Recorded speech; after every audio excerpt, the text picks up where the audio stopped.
लागे मिजाज आज सही नहीं है, महल मठाई तो दही नहीं है। लागे मिजाज आज सही नहीं है, महल मठाई तो दही नहीं है।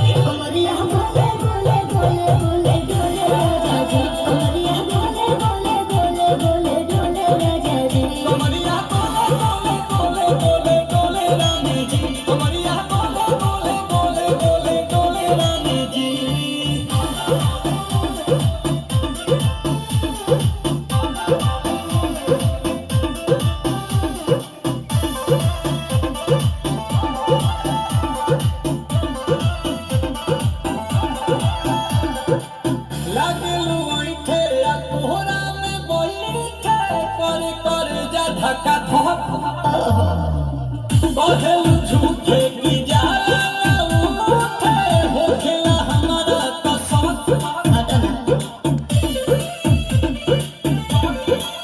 सुनो ये जी सैया हमरे जी सैया फटाके दिला दो जाके मेरे जी सैया।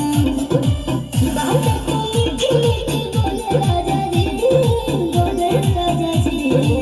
बातें तो मीठी मीठी बोले राजा जी, बोले राजा जी। कमरिया बोले बोले, कमरिया बोले बोले, कमरिया बोले बोले बोले बोले बोले राजा जी। कमरिया बोले बोले बोले बोले बोले राजा जी। कमरिया बोले बोले बोले बोले रानी जी। कमरिया बोले बोले बोले बोले बोले रानी जी।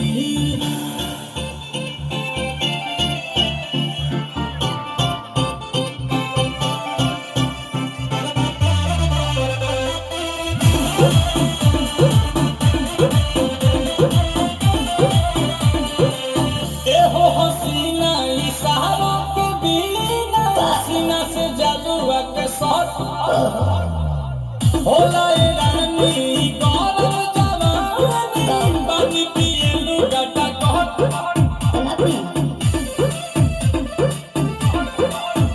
या कमरे में चलो जरा सा मानो कि तुम हो सीधे साधे तुम्हें हूँ थम चलो।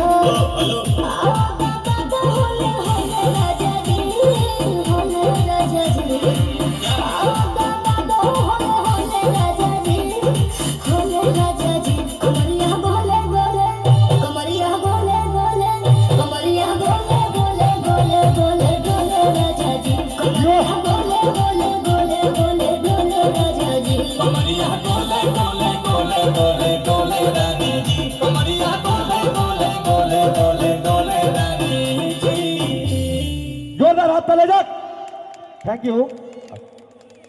যাই হোক, খুব ভালো লাগলো। ছোট্ট পাড়া আমার বউ, এটা পরিচয় করে দিই। যাক দাদা, একটা খুব দুঃখ নিয়ে একটা কথা বলবো। আমরা স্বামী স্ত্রী না ডান্স প্রোগ্রাম করি এবং নিজের একটা গ্রুপ আছে। তো যখন আমরা নাচের কথা বলি, আমাদের পাড়াতে ডাইনে ভাই অনেকজনা বিভিন্ন রকম কথা বলে, আমি নট কেয়ার, কোনো কেয়ার করি না।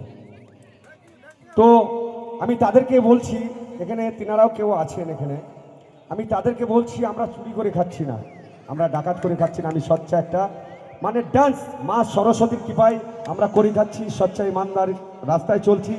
যদি তেনাদের কারো যদি খারাপ লেগে থাকে, তিনি তো আমাকে 10টি টাকা দিয়ে কখনো হেল্প করে না। তা যাই হোক, আমরা সচ্চা পথে করবো এবং এইভাবেই থাকবো এবং আমরা কোনো চুরি ডাকাত করব না। আমরা যদি আজকে আমাদের এই জগৎটা খারাপই হয়, তাহলে আমাদের মা সরস্বতী খারাপ। আজকে হিন্দু মুসলিম যত রকম জাতি আছে সবাই কিন্তু এই মা সরস্বতীকে মানে, কারণ বিদ্যা যারাই কালী বিদ্যা আছে তারা সবাই কিন্তু মা সরস্বতী, সে মুসলিম হোক, খ্রিস্টান হোক, হিন্দু। আজকে আমরা সত্যি শুনি পাড়াতে, যখন শুনি এই জানিস তো ওরা ওই বিহারে কি করে জানিস তো, কেন ভাই আমরা চুরি করি, আমরা ডাকাত করি, আমরা নেচে খাই, মা সরস্বতীকে পাই। তা যাই হোক, খুব ভালো লাগলো।